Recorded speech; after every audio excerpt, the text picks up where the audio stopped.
dengan penuh keberanian menghampiri tahta kasih karunia. Saya ambil dari Ibrani pasal 4 ayat 16. Mari perhatikan bersama-sama. Sebab itu, marilah kita dengan penuh keberanian menghampiri tahta kasih karunia, supaya kita menerima rahmat dan menemukan kasih karunia untuk mendapatkan pertolongan kita pada waktunya.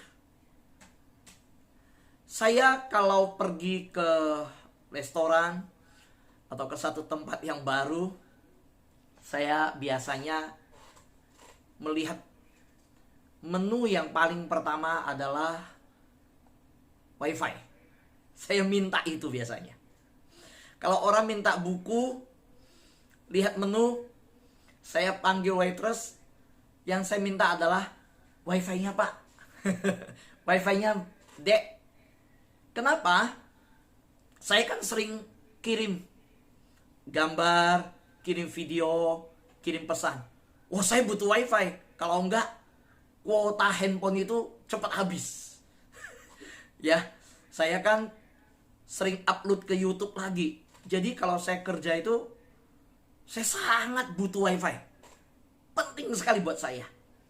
Saya di jam-jam tertentu saya broadcast, saya kirim. Ya, wah ini khotbah hari ini. Ya, ini YouTube akan tayang perdana jam 6. Ya, sekarang jam 6 sore ya. Kita sesuaikan dengan kondisi prime time namanya. Jadi bukan jam 5 sekarang. Setiap hari langsung serempak dua-duanya sekarang. Tidak beda jam.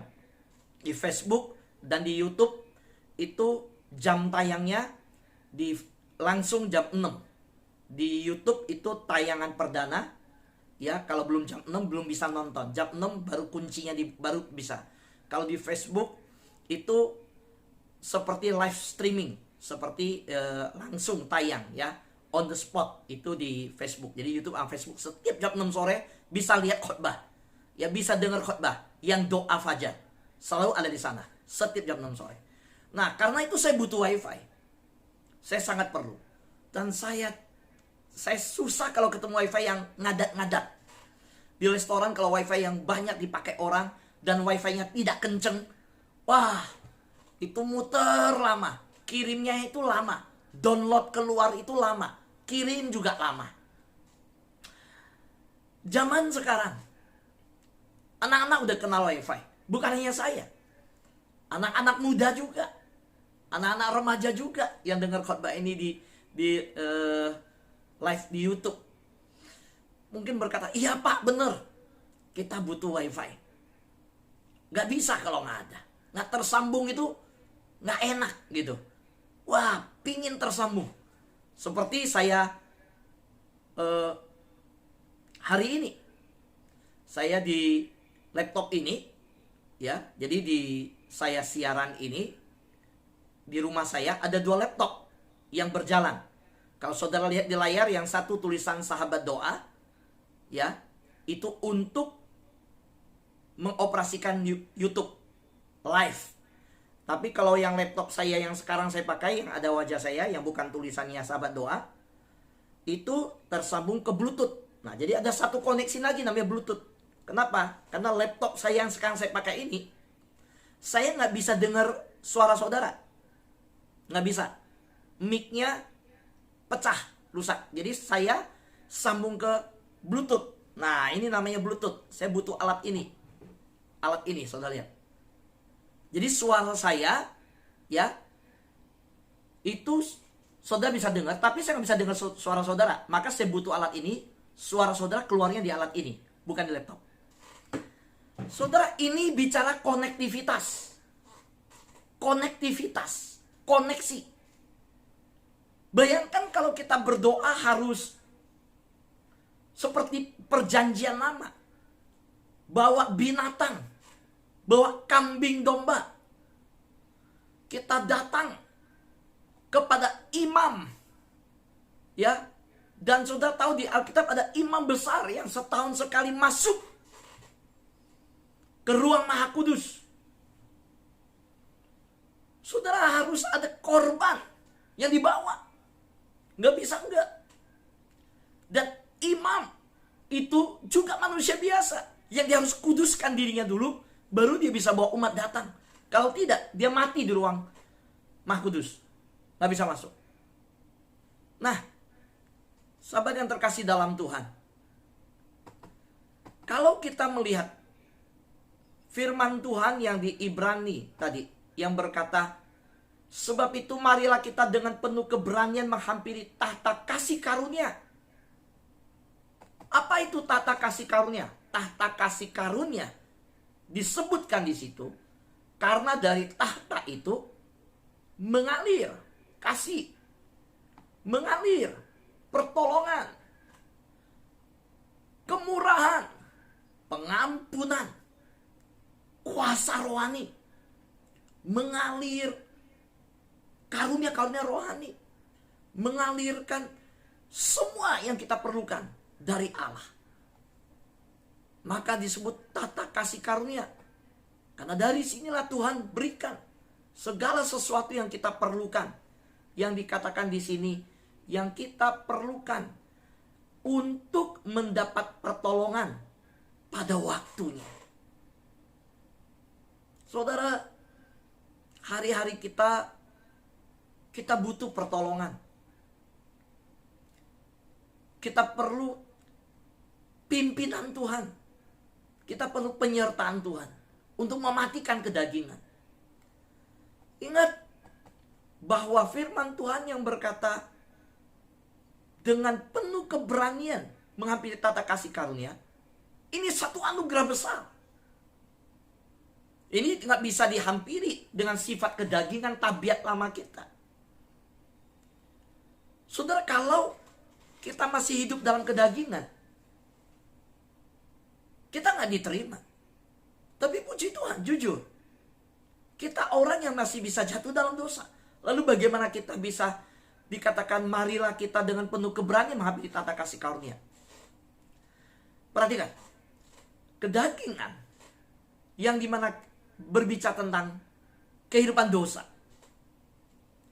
Sebagai orang Kristen kita masih bisa nggak berdosa? Bisa.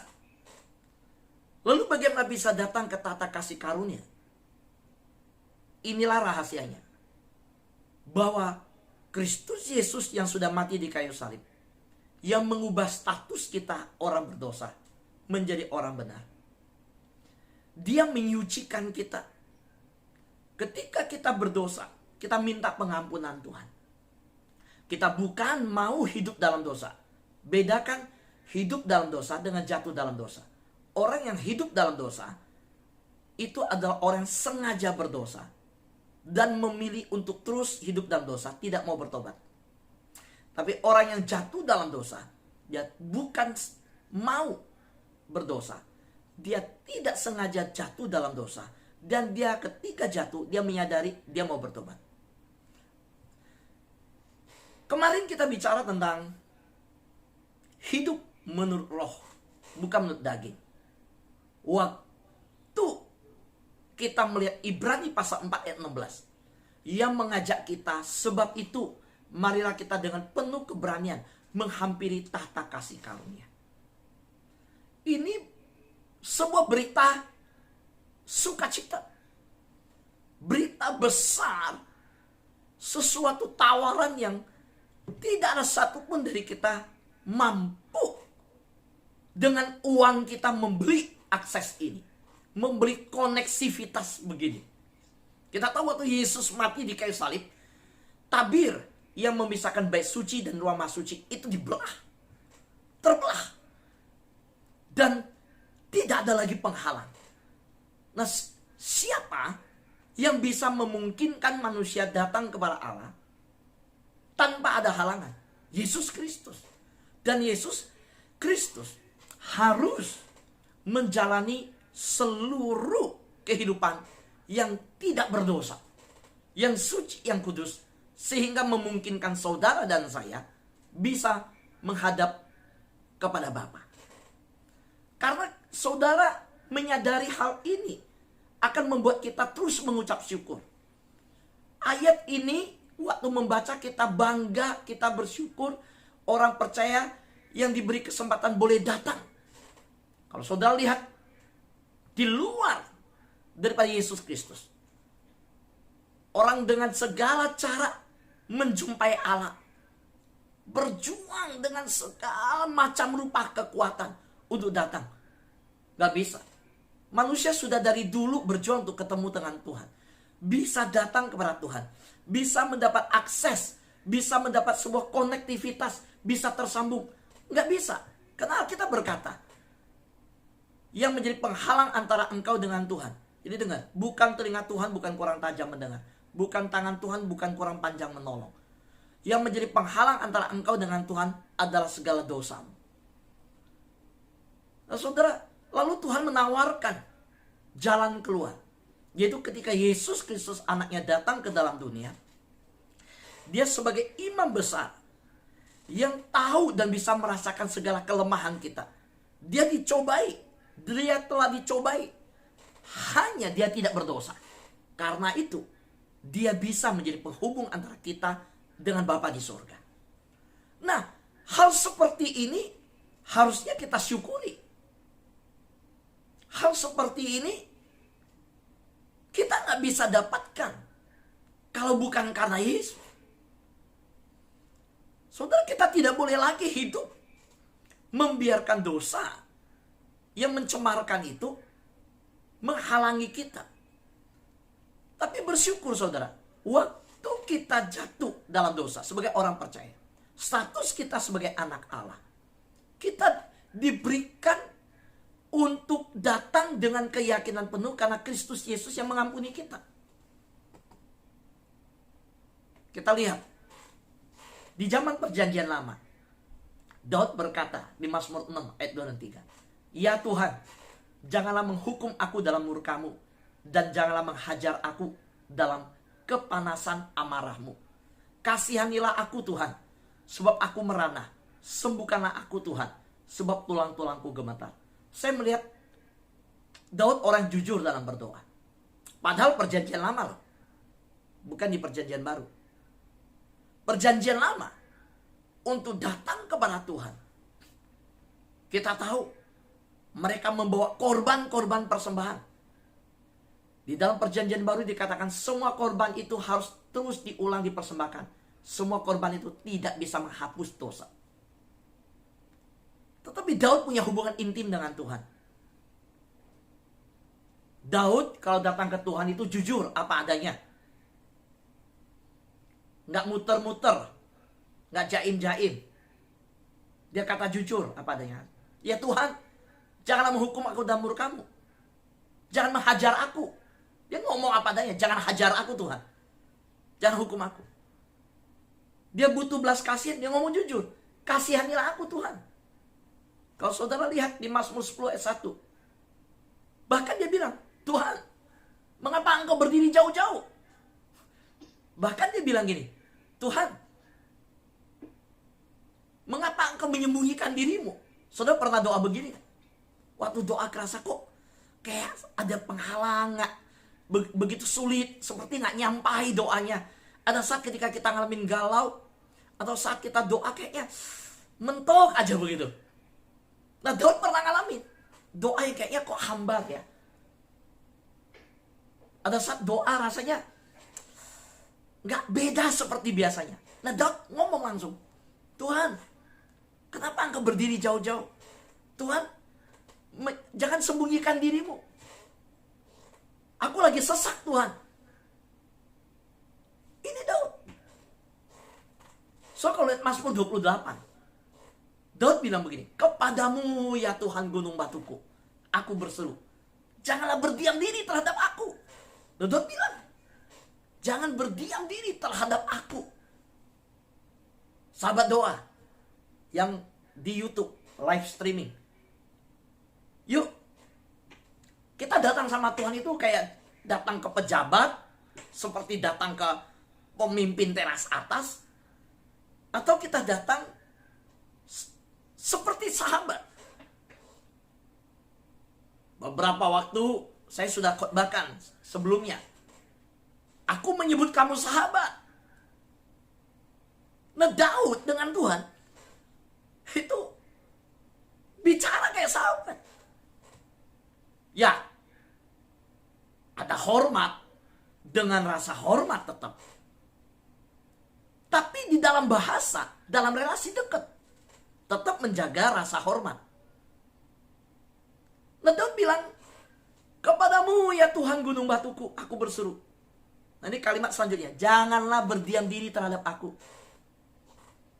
Sebab jika engkau tetap membisu terhadap aku menjadi seperti orang yang turun ke liang kubur. Daud bisa ngomong loh, Tuhan jangan membisu dong. Saudara ngerasa, aduh, masa bilang Tuhan bisu? Dia bukan gak sopan, tapi relasi yang dekat itu, Daud bisa sampai berkata, jangan membisu, jangan diam dong Tuhan. Kalau Tuhan diam, aku nih kayak tinggal di dalam kuburan rasanya. Kuburan sunyi, sepi. Kayak orang yang turun ke liang kubur. Nggak ada pertolongan, sudah selesai hidup. Nah, aku butuh Tuhan. Aku bergumul. Daud ngomong apa adanya. Nah, sekarang saudara dan saya kan bukan hidup di perjanjian lama. Kita hidup sudah mengalami sebuah perjanjian yang dimeteraikan oleh darah anak domba.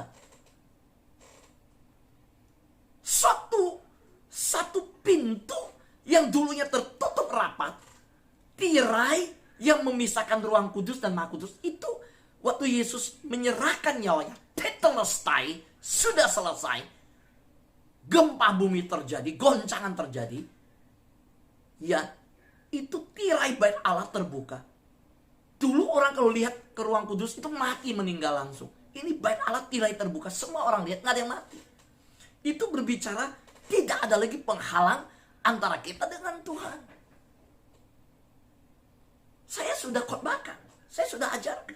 Saudara tahu, Yesus sahabatku, kau mati bagiku, besarlah kasih-Mu, sahabat dan Tuhanku. Kita sebut dia sahabat. Tuhan rindu menyebut kita sahabat. Aku menyebut kamu sahabat.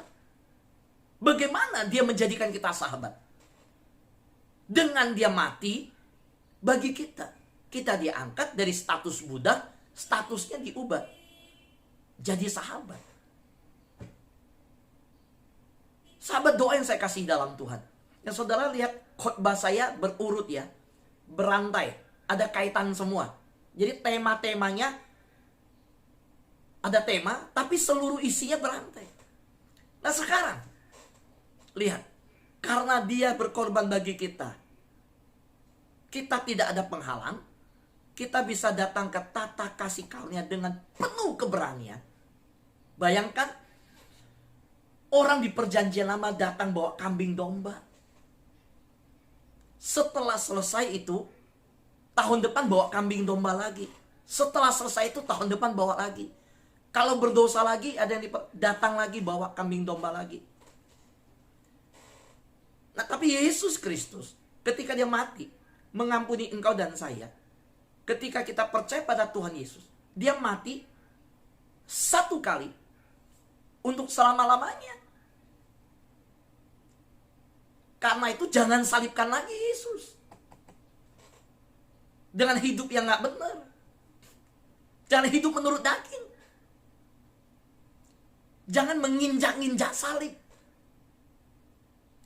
Harusnya kita terkagum-kagum betapa salib itu memberi kita jalan masuk ke tata kasih karunia Tuhan.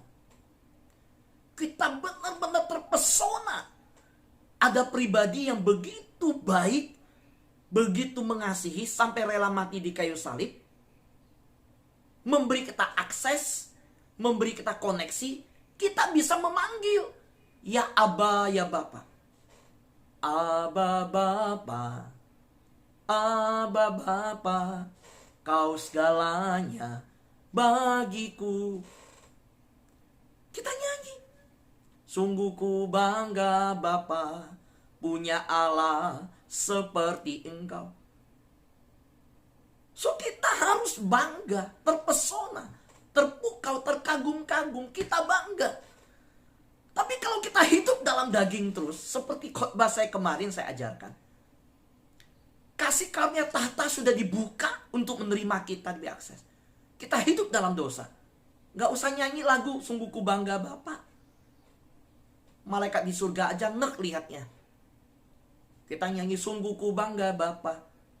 Apa Bapa bangga sama kita anaknya? Kita bangga sama dia.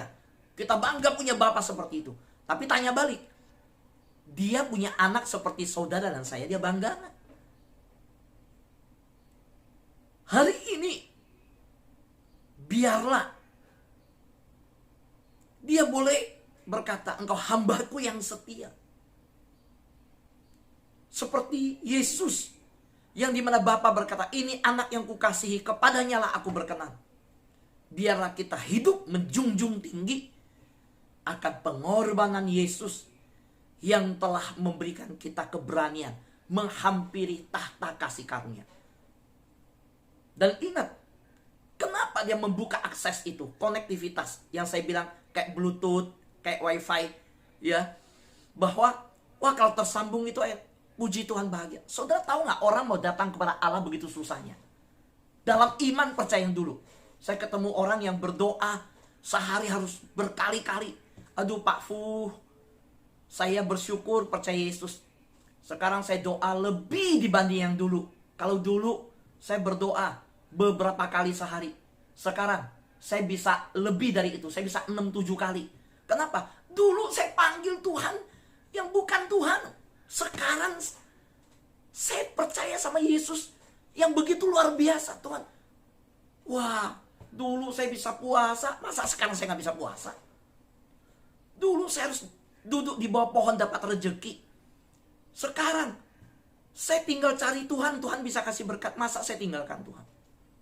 Saudara lihat betapa luar biasanya. Supaya kita menerima rahmat dan menemukan kasih karunia untuk mendapat pertolongan kita pada waktunya. Ingat, status kita udah diubah. Biarlah kita hidup seperti status yang kita sandang, anak Allah. Jangan anak Allah bikin orang tersandung. Jangan status anak Allah, orang lihat, kok udah percaya Yesus gak berubah-berubah. Mana buah rohnya? Jangan menghasilkan hanya tabiat lama, buah kedagingan itu. Ya.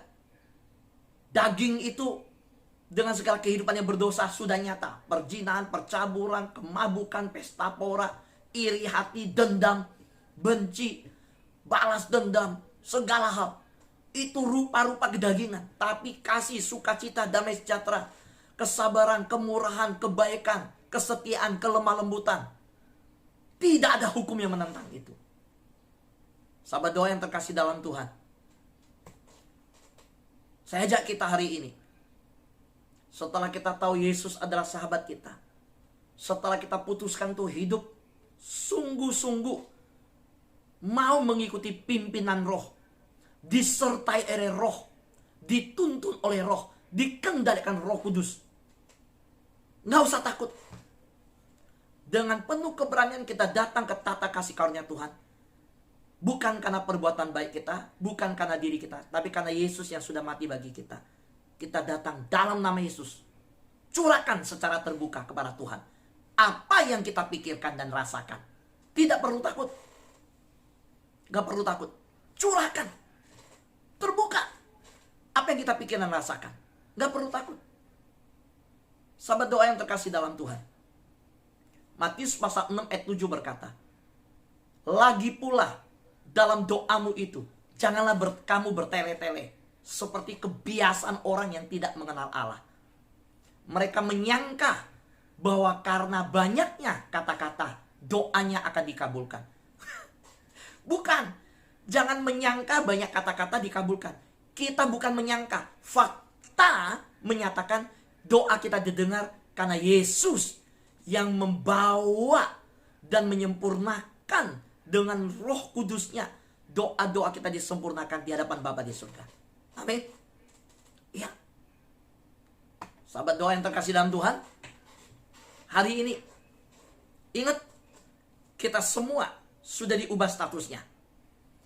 Dulu kita orang berdosa, dijadikan orang benar oleh karena kematian Yesus. Dulu kita orang yang tinggal dalam kegelapan, hidup di dalam tempat yang tidak layak. Tuhan ubahkan kita menjadi statusnya anak. Dulu kita bukan anak, dijadikan anak. Status ini hidupi dengan benar. Kalau udah daftar di perusahaan, jadi agen perusahaan itu, contoh, jadi karyawan perusahaan itu, jangan malu-maluin perusahaan. Pakai baju nama perusahaan itu, tapi orang tanya, ngerti nggak perusahaan itu jual apa? Nggak ngerti. Saudara, jangan anak kita daftar di universitas, masuk universitas, katanya mahasiswa. Kelakuannya kayak preman. Zaman sekarang ini kan pemerintah kita lagi berantas pungli. Ya, pungli, ingat pungli ya. Oh, mahasiswa malah pungli orang. Wah, ingat status ini dengan kematian Yesus telah diberikan. Nah, saya mau tutup dengan satu hal nyata. Baru tadi pagi saya alami. Saya masuk Zoom jam 5.30. Jam 4.30. Saya ketemu tadi yang awal masuk itu ada Bu Meske, ada Pak Jojo Sulaiman, ada siapa lagi ya? Aduh, saya jadi ada beberapa yang pertama masuk ya. Ada siapa lagi ya? Beberapa orang. Ada 5-6 orang. Ada Bu Paula, Ibu Paula. Nah, saya bukan di laptop yang sekarang. Bukan. Saya di laptop yang di lantai bawah. Laptop yang di lantai bawah itu untuk menyambungkan ke YouTube. Kalau laptop yang saya sekarang ini untuk saya di Zoom dengan saudara khotbah. Nah, waktu saya buka, ternyata sudah 2 hari kejadian, saya nggak tahu. Yang tadi juga sungkan kasih tahu saya. Kamera saya itu kalau kamera tertutup kan begini kelihatan. Oh, ini tertutup. Ini kamera. Di samping kamera itu ada speaker. Nah, seperti ini. Ya. Nah, speaker seperti ini. Kalau di tanda silang nggak nyala. Nah, speaker saya tidak tanda silang, tidak begini. Speaker saya terbuka begini. Lalu apa yang terjadi? Waktu saya tadi ketemu masuk, semua menyapa saya. Saya juga menyapa. Dan masalahnya mereka nggak dengar suara saya.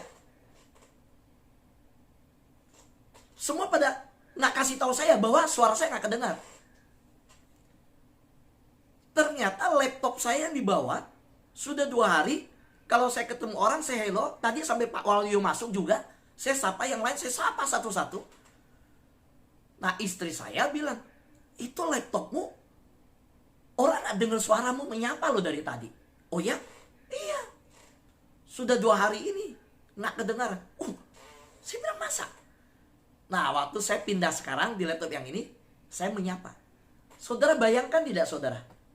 Sekarang saudara panggil nama Tuhan, saudara berseru sama Tuhan, saudara ngomong seperti saya tadi. Ya, saya udah dada begini. Halo Bu Mevang, halo Bu Elizabeth, Pak Robert. Saya ngomong nih Pak Lukman, tadi ada Pak Lukman juga. Oh, Bu Rusti, Pak Conggi, Bu Dewi. Saya ngomong. Tapi di sana nggak dengar suara saya. Cuma begini-begini aja. Kita bersyukur. Hari ini kita tidak seperti ini dengan Tuhan. Kita bilang Bapa, dia langsung dengar. Kita bilang Tuhan, dia dengar. Dia jawab doa kita. Betapa bersyukurnya kita. Karena Tuhan Yesus telah membuka akses kita, konektivitas kita yang dulunya terputus dari surga. Semua pemimpin di dunia banyak yang mengajarkan tentang tersambung dengan surga. Semua memberitahu tentang surga. Tapi hanya satu pribadi yang turun dari surga. Dia kasih tahu dan bahkan dia memberikan dirinya mati bagi saudara saya. Sehingga kita tidak terpisah dengan surga. Kita langsung bisa berseru, ya Aba, ya Bapa. Tuhan berkati kita.